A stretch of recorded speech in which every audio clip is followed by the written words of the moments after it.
Bonjour à tous, ici Franck pour la chaîne FTS Football Vlogs. Bienvenue aujourd'hui dans ma ville d'Homburo en Moselle. On va parler d'un match qui aura lieu ce soir d'une importance capitale, le derby du Nord entre Lens et Lille, avec de gros enjeux ce soir comme vous le savez. Lens qui vise l'Europa League, qui n'a plus le choix, qui doit gagner. Lille également n'a pas le choix, doit gagner pour ne pas se faire rattraper par le PSG à la première place. Si vous êtes intéressé par ce genre de vidéo, je vous invite à liker, à vous abonner. Bon, je vais retirer la veste là un peu parce que commence à faire un peu chaud. Vous aurez remarqué que le temps est un peu capricieux ces temps-ci. Donc un coup on crève de chaud, un autre on crève de froid. Mais bon, on s'y fait. Donc les origines du derby du Nord. Bon, tout d'abord, la première chose qu'on pourrait dire, c'est que ce derby a un petit côté sociologique, un peu à la manière d'un Lyon à Saint-Étienne. En ce sens que il oppose deux villes à la mentalité très séparée. D'un côté, on a Lens, l'ex point fort du bassin minier du nord de France, avec donc une tradition populaire, même si bon, le public dans les stades est plutôt homogène selon dans sa composition, enfin parce que les prix sont plutôt les mêmes. Et la ville de Lille est plutôt une ville, je vous fais pas un dessin, c'est une grande ville. La métropole lilloise à elle seule fait plus de 1 million d'habitants, qui est un petit pays à lui seul. Donc on a une opposition classique entre je vais pas dire les paysans, mais disons les gens du bas contre la haute, mais enfin au niveau du standing des villes.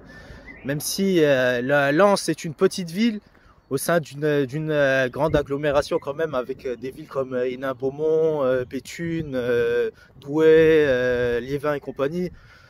Mais tout un tas de villes assez moyennes, alors que Lille est vraiment une grande. Ce qui est de la rivalité entre clubs, elle commence assez tôt. Elle commence d'abord avec la rivalité entre le Racing Club de Lens et l'Olympique Lillois à l'époque, parce que le Lille Olympique Sporting Club est le résultat d'une fusion entre l'Olympique Lillois et le club de Fives.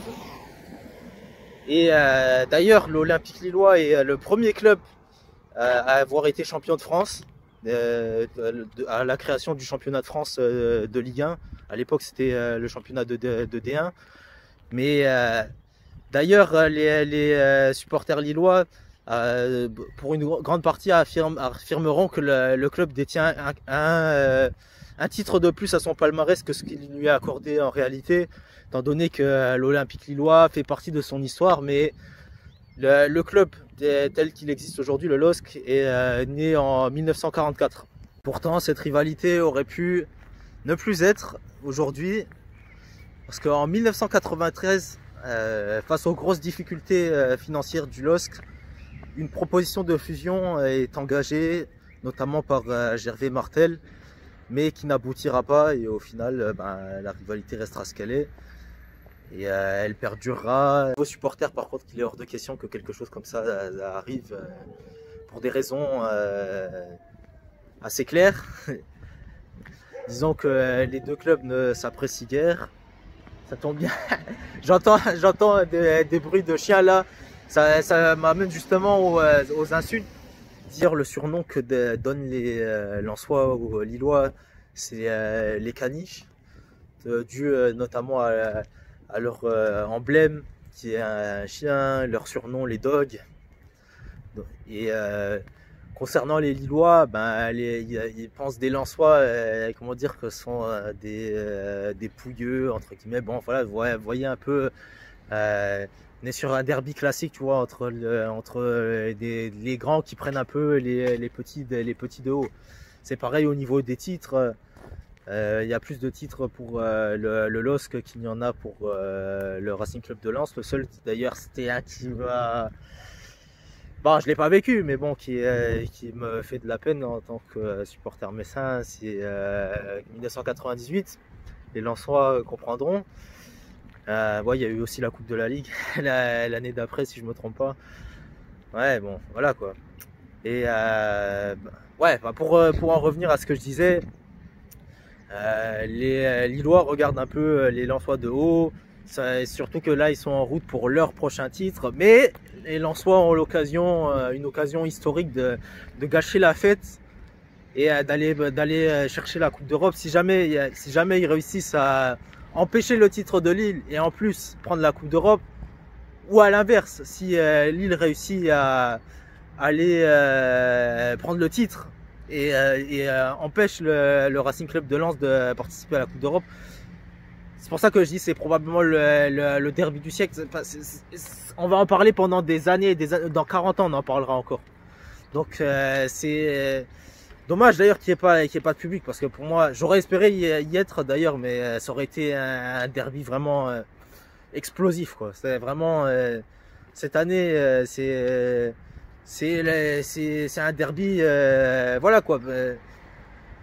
Entre d'un côté un club de Lens qui a enfin été promu et qui dépasse toutes les espérances, et de l'autre des Lillois qui ont connu leurs difficultés économiques, notamment en début d'année, mais qui ont quand même réussi à enchaîner sur les acquis de Gérard Lopez au niveau de ses investissements, et maintenant qui est sur le point de faire le casse du siècle, quoi.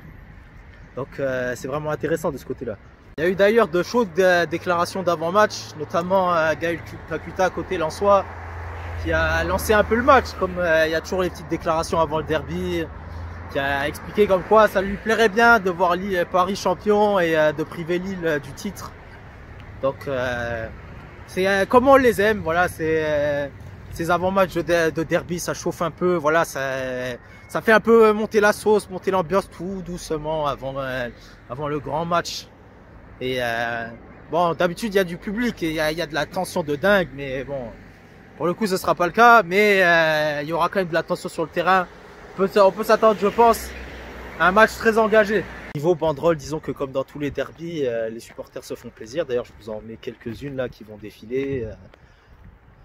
Ouais, comme dans tous les derbys, voilà quoi. On aime bien se chauffer, se chercher. Il y a de la tension. Ah, d'ailleurs, en parlant de tension, il y avait de gros rassemblements de supporters et de Lens et de Lille ce matin pour chauffer les joueurs, sachant qu'on est un vendredi, bon c'est un jour de travail, donc voilà, ils ont vraiment fait un effort, sachant qu'en plus il y a le huis clos encore, ben voilà quoi. Voilà ce que je pouvais dire sur ce derby. Je vous invite, comme je vous l'ai dit, à vous abonner pour suivre la suite de mes aventures, qui je sens vont bientôt reprendre, parce que les restrictions vont être levées. Et j'espère que cette fois-ci ça pourra se faire sur la durée, parce que voilà, j'en ai pas beaucoup parlé, mais disons que ça m'a un peu affecté ces derniers temps, le fait qu'on soit un peu privé de matchs, parce que bon voilà quoi, c'était devenu un lifestyle pour moi, les matchs, les supporters, tout ça, bon ça me manque un peu. J'espère que ça va se réinstaller dans la durée, qu'on pourra en profiter. Je souhaite aussi un bon match aux Lillois et aux Lensois pour ce gros derby. Bonheur aux vainqueurs, malheur aux vaincus, parce que croyez-moi, si vous êtes Lensois ou Lillois, que vous avez perdu ce match et que vous vous posez sur cette vidéo, vous avez raison de vous planquer là où vous êtes planqué, parce que ça sent pas bon, parce que là c'est le match cette année, c'est vous avez l'occasion de vous la péter pour le restant de vos jours. Parce que vous pourrez leur rappeler que si jamais ils font les fous, écoute, en 2021, tu te rappelles. Donc,